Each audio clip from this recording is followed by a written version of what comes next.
No other prospect was brighter at the Olympic Games than that of TNT's two cyclists, Nicholas Paul and Kwesi Browne. And though they fell out of the semis in the keirin event and the quarterfinals in the sprint, the coming years could see them dominate global cycling. And those words aren't mine. CNC3 Sports had the chance to exclusively speak to Craig Maclean of the UCI Cycling Centre in Switzerland, where both TNT cyclists prepped for the Olympics.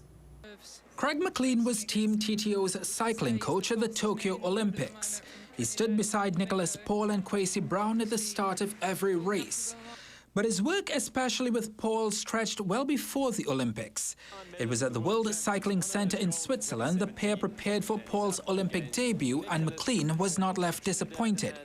It's a tough environment at the best of times, and some people will choke under that pressure, but those guys performed out of their skin. So, yeah, I've got absolutely no complaints about their performance at all. They were fantastic. Maclean would know a thing or two about the Olympics. After all, he's a two-time Olympian and an Olympic silver medalist. And while the Scot says some calls might have been harsh, he assures Team TTO's cyclists weren't singled out for any reason. You cannot make these calls based on what you see on television. Quite often they'll show the wrong part of the infringement. So yeah, for people watching at home, you just cannot see what the judges are actually seeing. So now Paul pedals on towards Paris 2024.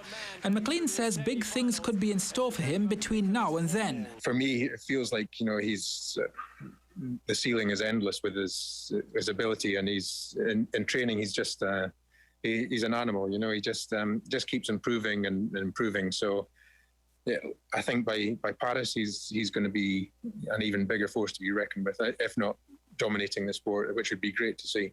But the first order of business will be finding a new coach for Paul.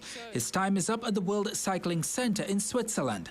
And a document obtained by CNC3 Sports shows it costs 300 Swiss francs per day to train at the facility, or 9,000 Swiss francs per month.